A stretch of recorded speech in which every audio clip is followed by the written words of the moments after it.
നമസ്കാരം, ചർച്ച് അപ്ഡേറ്റ്സിലേക്ക് സ്വാഗതം. ആഗോള കത്തോലിക്ക വിശ്വാസികളുടെ എണ്ണത്തിൽ വീണ്ടും വർധനവ് വ്യക്തമാക്കിക്കൊണ്ട് വത്തിക്കാൻ പുറത്തുവിട്ട 2025 പൊന്തിഫിക്കൽ വാർഷിക പ്രസിദ്ധീകരണത്തിന്റെ 2022-23 കണക്കുകൾ പ്രകാരം കത്തോലിക്ക വിശ്വാസികളുടെ എണ്ണം 139 കോടിയിൽ നിന്ന് 140 കോടിയായി ഉയർന്നതായി വത്തിക്കാൻ അറിയിച്ചു. വത്തിക്കാൻ സ്റ്റേറ്റ് സെക്രട്ടേറിയറ്റിലെ സ്ഥിതിവിവര കണക്കുകൾക്കായുള്ള ഓഫീസാണ് കഴിഞ്ഞ ദിവസം ഇവ പ്രസിദ്ധീകരിച്ചത്. മുൻവർഷത്തെ അപേക്ഷിച്ച് കത്തോലിക്ക സഭാ വിശ്വാസികളുടെ എണ്ണത്തിൽ 1.15% വർധനവാണ് രേഖപ്പെടുത്തിയിരിക്കുന്നത്. അമേരിക്കയിലെ അമ്മമാരെ പിന്തുണയ്ക്കുന്നതിനുള്ള പരിപാടിയുടെ 5ാം വാർഷികത്തിന് മുന്നോടിയായി രാജ്യത്ത് ഉടനീളമുള്ള ഇടവകകളിൽ ദുർബലരായ ഗർഭിണികൾക്കും കുഞ്ഞുങ്ങൾക്കും പിന്തുണയും സഹായവും ലഭ്യമാക്കുന്നത് വ്യാപിപ്പിക്കുവാൻ ദേശീയ മെത്രാൻ സമിതി ജീവന്റെ സുവിശേഷം പ്രായോഗികമാക്കാൻ US കാത്തലിക് ബിഷപ്പ് കോൺഫറൻസ് ആഹ്വാനം ചെയ്തു. വിശുദ്ധ ജോൺ പോൾ രണ്ടാമൻ പാപ്പ പുറപ്പെടുവിച്ച ജീവന്റെ സുവിശേഷം എന്ന ശാക്രിക ലേഖനത്തിന്റെ 30ാം വാർഷികത്തിന്റെ ഭാഗമായി അമ്മമാരെ ചേർത്ത് പിടിക്കുവാനാണ് സമിതിയുടെ തീരുമാനം.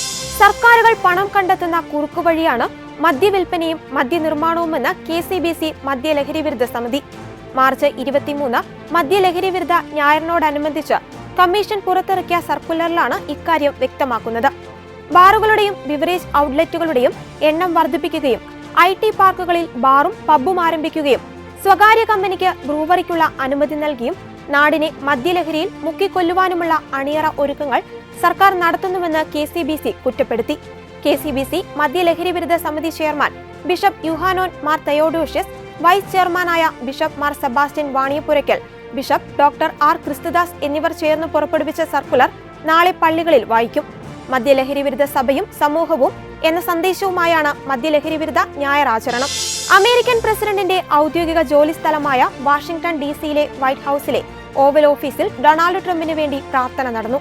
ഇക്കഴിഞ്ഞ ചൊവ്വാഴ്ച ട്രംപിന്റെ ദീർഘകാല ആത്മീയ ഉപദേഷ്ടാവായ White House faith office senior adviser Paula White കെയ്നിന്റെ നേതൃത്വത്തിൽ ക്രൈസ്തവ നേതാക്കൾ ബുധനാഴ്ച ട്രംപുമായി കൂടിക്കാഴ്ച നടത്തിയതിനു ശേഷം പ്രാർത്ഥന നടത്തുകയായിരുന്നു. പ്രസിഡന്റ് കസേരയിൽ ഇരിക്കുന്നതും ക്രൈസ്തവ നേതാക്കൾ സമീപത്തു നിന്ന് പ്രാർത്ഥിക്കുന്നതിന്റെയും ചിത്രങ്ങളും ദൃശ്യങ്ങളും പുറത്തു വന്നിട്ടുണ്ട്.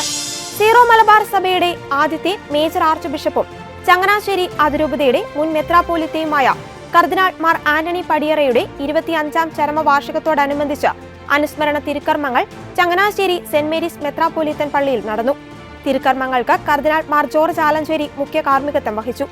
അതിരൂപത വികാരി ജനറൽമാരായ മോൺസിഞ്ഞോർ മാത്യു ചങ്ങങ്കരി, മോൺസിഞ്ഞോർ സ്കറിയ കന്യാക്കോണിൽ, മെത്രാപ്പോലിത്തൻ പള്ളി വികാരി ഫാദർ ജോസഫ് വാണിയപ്പുരയ്ക്കൽ എന്നിവർ കാർമ്മികത്വം വഹിച്ചു.